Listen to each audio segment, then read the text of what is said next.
All right, guys, Florida, Georgia week. Game kicks off Saturday at 3:30. I guess the last one on CBS, which is kind of sad. Today, I'm joined by Brooks Austin, the film guy and lead editor of Dawgs Daily. Brooks, thanks for coming into enemy territory. I appreciate it. Yeah, no doubt. Second Florida Gator podcast or live show on YouTube today. So we're just filling it up with the Gator love today. I love it. All right, let's jump right into it. Georgia is still the number one team in the nation, but admittedly, I don't know that they've looked quite as good as they have the past two seasons. And I don't even know if that's really fair because obviously we hold them to a different standard because of the last 2 years. But what's the feeling around the fan base right now? Yeah, I think there's some similar vibes around some of the fan base. You know, when you start to beat football teams like ranked opponents, like for example Oregon last year, when you beat that football team by 42 points to start the football season, it becomes almost like the standard of expectation. Where if you go on the road at a noon start and you only beat Vanderbilt by 17 points, there's this national recourse of like, what's going on with Georgia? And then if you look at it and actually like pay attention to what actually happened in the game, not just the score, it's like, oh, well, they turned it over twice in their own end, gave up some points immediately. And then you look at the box score and you watch the tape, and you're like, oh, damn, they outgained Vanderbilt by almost 200 yards or like 250 yards or something like that in the football game, but they only beat them by 17 points. So I think we're getting to that stage of the third-year dominance of Georgia where it's like you're only beating SEC opponents by 3 touchdowns. What's going on? I mean, that's kind of where we're at. Whereas, like, in this particular battle that we're talking about today, we were only like 25 years removed from Georgia entering football games against a school like Florida and being 25-point underdogs at home in 1995. Like, we're not far removed from Georgia not being able to win football games if they threw it more than 30 times under Kirby Smart. The first time he ever did that and won a football game was in 2019 against Florida in this matchup. So the way this football team has constantly tried to evolve, they should have expected somewhat of a step back this year. But I think it's been, a little bit overblown. This is still probably the best defense in the SEC right now, and an offense that's operating at a super efficient rate. All right, so Bowers is out. Is too much being made about an injury to, just one guy, or do you think Georgia's going to just keep rolling? Are you guys going to miss him if there's going to be a learning curve there that we should be looking for? Yeah, you would be absolutely idiotic to sit here and say they won't miss him at all. I mean, he was, if not I think him and Marvin Harrison are in a two-player discussion right now for the best non-quarterback, best position player in all of college football. And we rarely have things that we all unanimously agree on in this sport, and I think that's one of them. So if you lose a football player like that, you're obviously going to, have to overcome some things to remain the football team that you were prior to that. I think this discussion, though, sometimes gets boiled down to, oh, well, how do you replace Brock Bowers? Well, that must mean another tight end has to step up. It's not necessarily that. What Georgia's been able to do over the last couple of years is kind of morph into this 12 personnel football team where they play 2 tight ends, but the second tight end is this Brock Bowers guy who kind of really isn't a tight end, but kind of is the best receiver on the team, but kind of is the best blocker in space. So he did all of these things. If you're trying to ask, like, hey, how do they go about replacing all of those things? They got to do that through a variety of different players. And if there is a football team in America that you shouldn't feel sorry for or shouldn't build in an excuse for, it's Georgia. We did it on our show. We ran the stats. Even without Brock Bowers, a Heisman contending football player, this is still, per recruiting rankings, the deepest and most talented tight end room in the country. So you shouldn't feel sorry for Georgia. You should just be looking around going, hey, how are you going to find ways to replace him? So, we've talked a lot about this on my channel this week, and I'm sure other podcasts and stuff. And I think Georgia's obviously elite on offense. There is plenty of talent that in theory just steps up and fills the hole. But I think kind of the piece of it that is more of an intangible is the fact that Carson Beck has relied on Bowers anytime he needed a play to happen, anytime there was a sticky situation, anytime Georgia needed something, it's been Bowers. So I feel like that maybe that intangible, that comfort level, like he's almost Carson Beck's security blanket, right? How do you immediately get that comfortability with somebody else who's going to be that guy? So I think the one thing, and folks that like followed Carson throughout his recruitment process, Florida being one of the teams that was Yeah. probably relatively, aware of Carson Beck. The mo on him has always been processing, like his ability to make the right decisions, and the right decisions. You are right, Allie. For 7 games of this year, is oh. You got that number 19 right there. We're going to throw him the football. Now it becomes about, hey, where's the defense now allowing us to create some yardage elsewhere without him on the field. So it's not just about, hey, of course it was a security blanket for Carson, but if there was a quarterback where you could say, hey, your best player's out, now we got to go find other answers. Well, he's shown through 7 games that his best ability, if there's one trait he's elite at, it's his processing ability, right? Being able to find the correct answer. So I think if you're a Georgia fan going into this game, that's something that provides you a sense of security. But there's no doubt about it. Brock Bowers has been the kind of key to this offense being successful.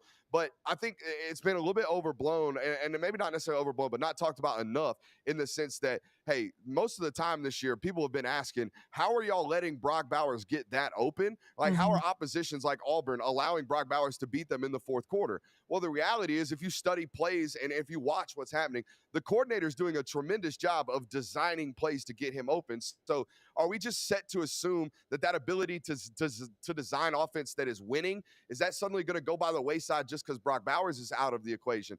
I would say no, but it's certainly a lot harder now that your best player is not available, for sure. So how have you, I mean, you said that you think Carson Beck has been elite at, basically decision making so far this Yeah. year. How do you think the fan base has felt about him as the new quarterback, the play? Obviously the standard at Georgia is incredibly high, and those are huge shoes to fill. Old shoes, Yeah. but big shoes. No, you're right. I mean, I think it's very similar. I don't know much about the Florida fan base other than my interactions with them, but I think it was almost a similar track here with Graham Mertz, where this quarterback comes in and he's talented, but like the rap on him's not necessarily filled with all this hype. Like, you don't have people out here hyping up Graham Mertz preseason. You don't have people out here hyping up Carson Beck preseason, but the people in house were like, no, this dude's comfortable. This dude knows what he's going to go do, and he's going to go handle his business. That was the feeling around the house, around the program in Athens. And I think what was beneficial for him was his ability to get in, to games last year and the years prior where they're just blowing opponents out, man. I mean, he got a full third quarter against Oregon last year to really operate the offense. He's had multiple, like full-on operational offensive possessions in years past against opponents like Georgia Tech, right? Power 5 opponents that they're beating the heck out of.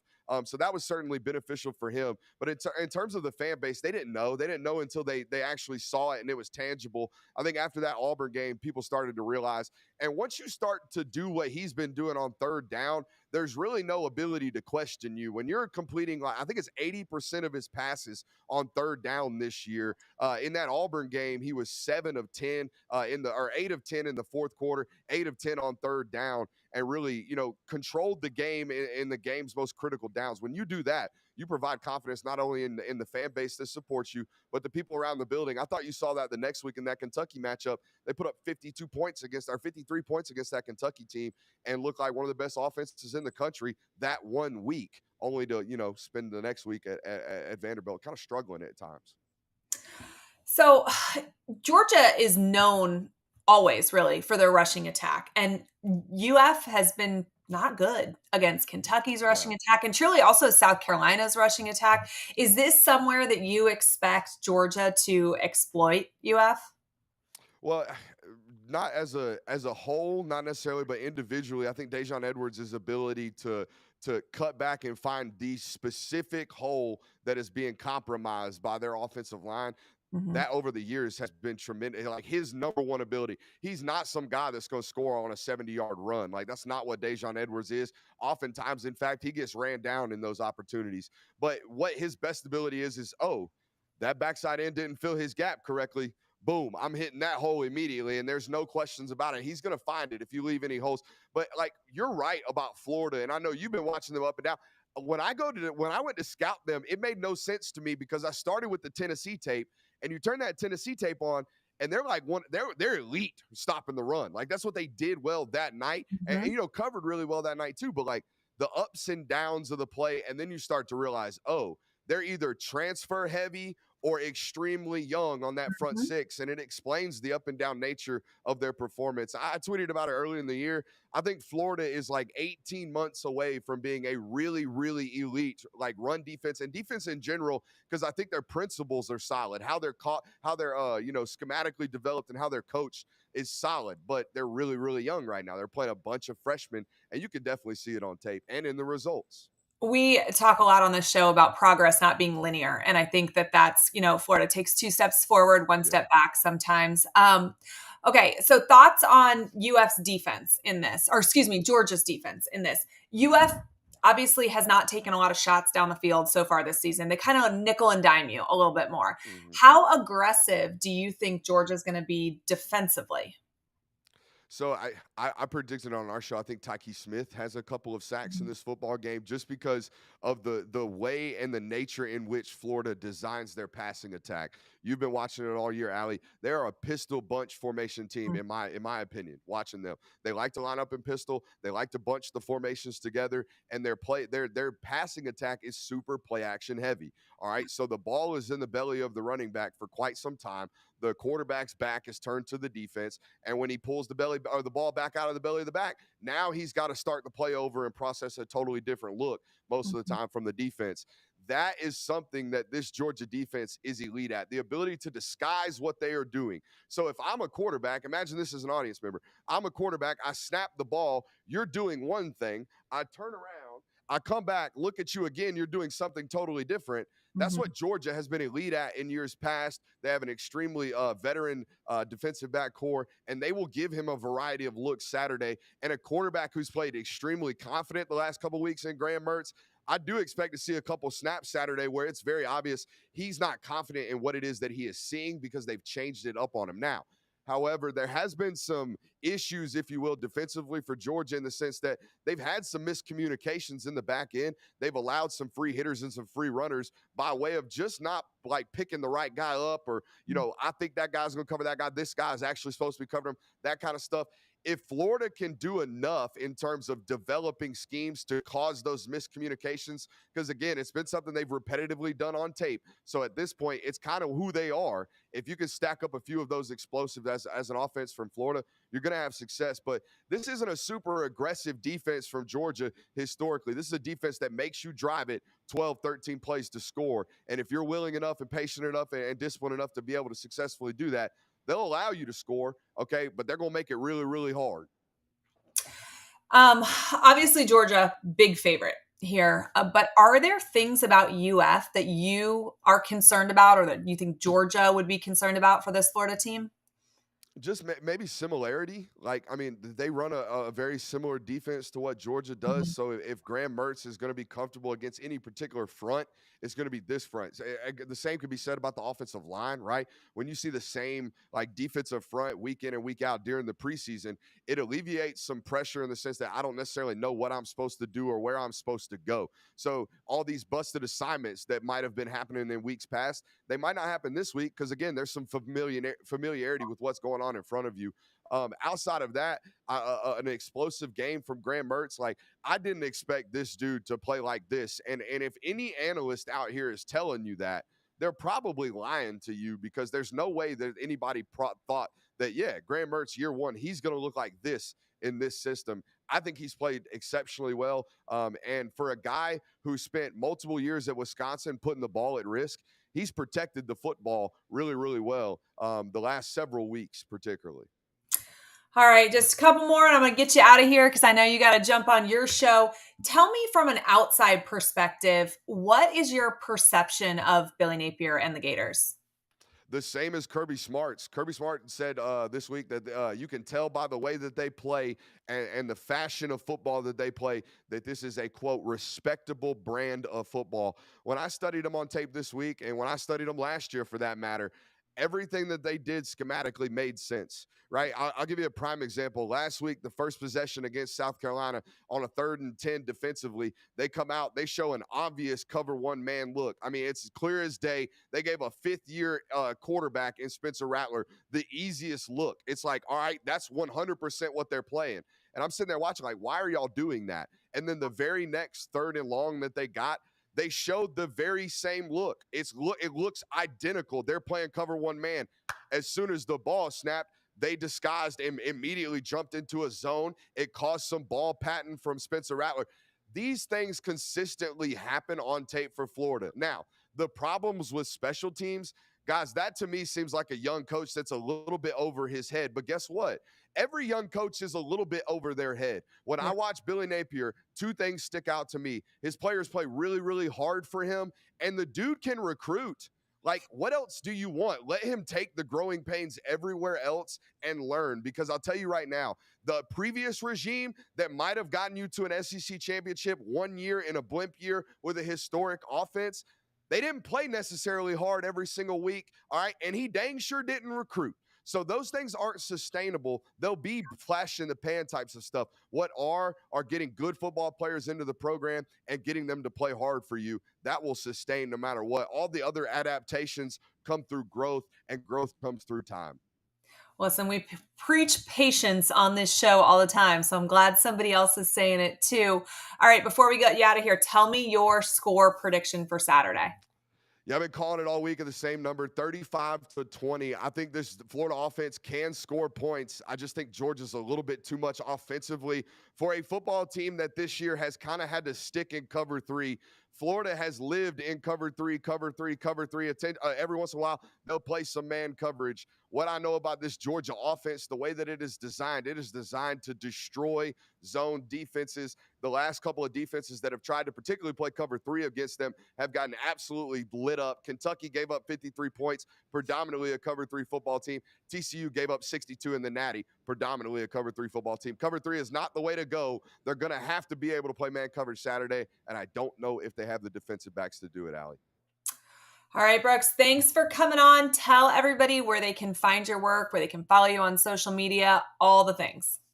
Yeah, I'm on social media at Brooks Austin BA. And if you want some more coverage, we're about to go live here in about 9 minutes over on the Film Guy Network on YouTube. Allie, I appreciate you.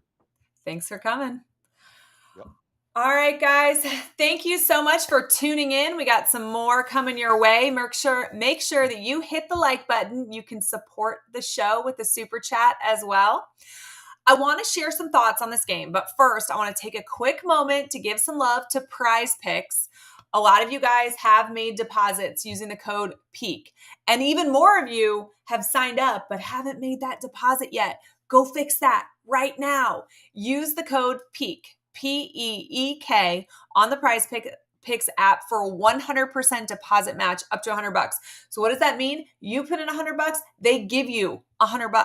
It's that simple. Very easy. You can select from any sport or any league to pair with another. So if you want to take, let's say, Graham Mertz's over on passing and Dameon Pierce's rushing total on Sunday, go for it. Again, PEAK, P-E-E-K, on Prize Picks. It's an app. You can download it. Good luck this weekend. Let's make some money. And now let's talk about Florida, Georgia. All right. So obviously Georgia is looking to make it a three-peat. It's been 24 games since they've lost, and the last time that happened was in Jacksonville against the Gators. Both teams had a bye, which is per usual for this game. And honestly, I do think that both teams have questions. I know that Brooks said that he feels like, it's because we've seen such great play for the last 2 years, and we maybe do hold them to a little bit of higher standard, but I think there are some questions there. I'm really interested to see what Georgia does without Brock Bowers. Again, they have elite talent that they can plug and play, but will Carson Beck be as comfortable with them as he is with Bowers? And obviously we have some questions about UF. Is the offense that we saw against South Carolina here to stay? If it is, that would be great news. If it is, we'll be in every single game that we play. But South Carolina is kind of the first time we saw it. So are we going to continue to see more of that, or are we going to revert back to what we saw in games like Kentucky or Utah? And listen, this would be such a huge game for Billy Napier. To knock Georgia from the ranks of the unbeaten would also be huge. Would that be for Billy Napier?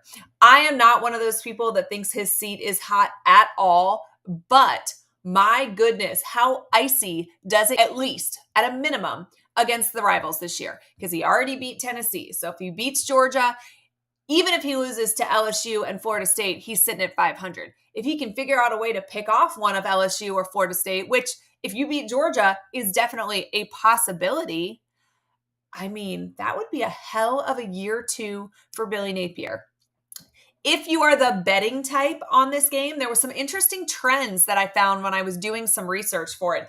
Georgia's 1-6 against the spread this season. Florida's 3-4 against the spread. Both teams have hit the over 4 out of 7 games. So I thought that was kind of interesting. Might be taking that into account when I'm playing a little bit this weekend. Also want to talk about the main players that I'm going to be watching in this game. For Florida, it's got to be Graham Mertz. He had probably the best game of his entire college career, not just his Florida career, against South Carolina 2 weeks ago. He passed 48 times for 423 yards and 3 touchdowns. And look, we know that Mertz is not flashy, right? But he's been playing nearly mistake-free football, which is something different than we saw what he played in Wisconsin. He completes 75% of his passes. He's thrown for at least 240 yards in 5 out of 7 games. He is doing so much more than most people thought that he was going to do. He has been really, honestly, a huge shot in the arm for Florida. And we talked all summer on how Florida just needed him to be a game manager. And I think the offensive line has been a little bit worse than we thought it was going to be. The run game's been a little bit inconsistent. So it's been really huge that Graham Mertz has been more than a game manager. Interested to see what he does against Georgia, because this is the toughest defense that they will have faced so far. It's going to be a crazy environment. Florida, Georgia is one of the most fun places to ever watch a game, but it definitely can rattle you, especially if you've never played in it before. So definitely going to have all eyes on Graham Mertz. And then Carson Beck. He's been really good this season, especially given that it's his first time with the reins, right? And we talked with Brooks about the fact that he has gotten experience in games last season because Georgia got ahead so early against tough opponents. So it's not that he's untested, but this is his first year as a starter. And I really think that everybody is going to be paying close attention to how he does without his favorite target. Brock Bowers was the go-to guy for him. He is who Georgia looked to when they needed a play in the clutch. So that person is going to have to be replaced. And like Brooks said, it's not just replacing a tight end or replacing somebody that can act as a wide receiver. It's replacing truly the heartbeat of this offense, the most stable of this offense. And I think that there could be a learning curve associated with that. I think Georgia's offense probably looks very different 3 or 4 weeks down the road when they've gotten used to Bowers not being in place. I think that there's a chance that we see some bumps on Saturday as Beck gets used to finding other targets. But Georgia's offense is incredibly talented. If you look at the stars on that field, they are everywhere. So can Carson Beck adjust quickly? Potentially. Can Bobo draw up a plan that immediately gets the ball to other people? Potentially. We will see. But I just can't imagine that Georgia doesn't at least take a hit, at least momentarily, with Bowers being out. Let's talk about some interesting notes in this game. I don't know if you guys saw, but Billy Napier had one person come and talk to the team this week. Only one. And it was the head ball coach, Steve Spurrier. Spurrier is 15-5 against Georgia all time. That includes his time at Florida and his time against South Carolina. He's 11-1 as the Gators head coach. He was on last night with Buddy Martin. I was on at that point too. And, I just listening to the things that Spurrier says, Georgia hated him. They considered him they called him an evil mastermind, an evil genius. He always figured out a way to get it done against Georgia. And one of the things that he said to the team was that there is a huge difference between confidence and cockiness. And that confidence is knowing if you do all the things that you are supposed to do and you do them well, both players and coaches, that you can win the ball game. And that's what he wants Florida to go into this game thinking and doing. The opposite is, or not the opposite, but the other hand is cocky, right? And he says cocky is just thinking you're going to win. And I don't think this team is that, but I do think this team has some confidence after a South Carolina victory where they really had to fight tooth and nail until the very end. I think we saw some growing up on the field in Columbia, and I'm interested to see if that continues. We are getting pretty healthy, which is nice to see. Back in the lineup is Kingsley Eguakun, Andy Jean, Dante Sanders. Xanders are back in the lineup. Douglas, Bowman, and Odom are out.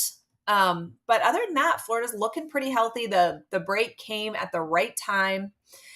And I think that having Kingsley Eguakun back could be really huge for this offensive line. They've had to kind of plug and play, move guys around, do what they could. This is the healthiest probably that the line has been all season long. Couldn't come at a better time. A lot of you guys ask each week how you can support the channel. I get messages. You guys leave comments on the YouTube channel. You can join as a member if you are already subscribed and, you just want to do a little bit more. Hit that join button so you can be like Terry and all the others on the channel. I appreciate you all who are members. Now it's time for one of my favorite parts of these live videos, which I so super, super appreciate you guys joining me on this Thursday night. And thanks for checking in a little bit early. We wanted to make sure that we had Brooks on, so we needed to start a little bit early. But every week, I tell you what it is that I need to see. My keys to the game, so to speak. First one, quarterback play. Graham Mertz needs to have the best game of his career. We said the best game he's had so far was South Carolina. I need to see him take it up just a little bit because South Carolina is not nearly as good as Georgia is. He needs to continue to play mistake-free football. I would love to see him take some down the field shots. I don't think this Florida team wins by just running the ball. Georgia has a stifling run defense. If Florida's going to put points on the board, if they're going to have a shot to win this game, they are going to need to throw the ball downfield. Now, an interesting stat that I talked about in a previous video is the fact that while Florida is last in sacks and pressures and hurries in the SEC, Georgia is second to last. So I think there's a possibility that Mertz is going to have maybe a tiny bit of time as long as the offensive line does their job. So this is not a team that's constantly bringing the heat. I thought it was interesting when Brooks said he expects 2 sacks because that's not really what we've seen from this Georgia team so far. On defense, I need us to be good against the run. We were not good against South Carolina on the run. We were obviously terrible against Kentucky on the run. Georgia has a good rushing offense. And if Florida is going to have a chance to win, they cannot get gashed on the on the field. They've got to also get off the field on third down. I need to see them wrap up, and I need to see them bring some quarterback pressure. Carson Beck is young. This is his first time starting in this game. He could potentially be rattled if Florida brings the heat. We have not been great at bringing pressure this season so far. And there's so much of your defense that starts with that pressure being brought. When you don't bring the pressure, you're asking your safeties, you're asking your corners to stick with their man for so much longer. You're obviously giving that quarterback longer time to find their wide receivers. There's just so many things that stem from whether or not you're bringing a lot of pressure on the quarterback. So I need to see that, and I need to see us wrap up. Florida's had games where they've tackled amazingly, where I've sat there and said, man, this is a huge area of improvement this season. But there's also been times where it's like they forgot how to do it. And that's part of that progress isn't linear. Tomorrow, they need to decide that they're going to show up to tackle. Another key to the game is to limit penalties. They've got to play mistake-free football. Think back to that Utah game. I don't know. I don't want to take anything away from Utah, but Florida beat Florida. against Utah. They made so many boneheaded mistakes, procedural penalties, not having the right number of guys on the field, wearing the same jersey number, just boneheaded mistakes. Florida needs to not make any of those on Saturday. And they have got to win special teams and the turnover battle. That is something Florida has struggled with in both fronts all season long. I really need to see 11 men on the field every single time. I cannot believe we're 8 games into the season and I am still saying this, but count 11 on the field for every special teams play.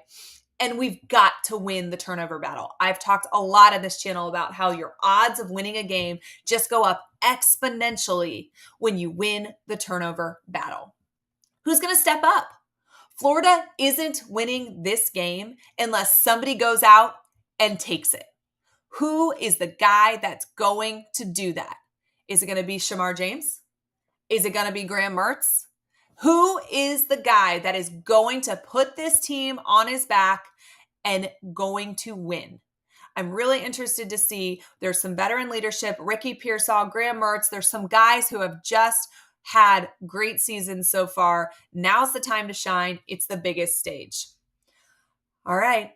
It is time to make a prediction. But first, I want to give some love to Meldon Law.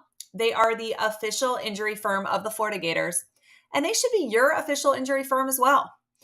Hopefully, you're not going to need them anytime soon, but if you're hurt or you're injured in any sort of accident, Meldon Law is who you need to call. They can take care of you. They have offices all over. They've got Ocala, they've got Gainesville, they've got Lake City. If Meldon Law can be of assistance, connect with them on social media and let them help you in your time of need. I'll be by to see them at their tent before the Arkansas game. Would love it if you guys came to see me before that game. As always, I appreciate Meldon Law for all of their support. All right, it is the favorite time of the night. And I'm actually going to give you 2 predictions, which is not what I normally do. If UF wins, I think the score is going to be 27-24. I think it's going to be UF was able to keep it a little bit low scoring. I think it's that there's long drawn out drives on Florida's part. And I think the defense came up with some stops. Now, the more likely scenario, in my opinion, is that Georgia wins. And if they do, my prediction is 38-24.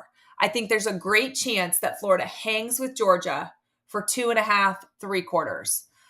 I think by the end of the game, their talent level and their experience will probably be a little bit too much for the Gators. However, I think there's some lessons that can be learned even in that loss. Thank you guys for tuning in tonight. I appreciate you all a ton, and I enjoy doing these lives. We're going to talk to you soon. Go Gators. And as always, to hell with Georgia.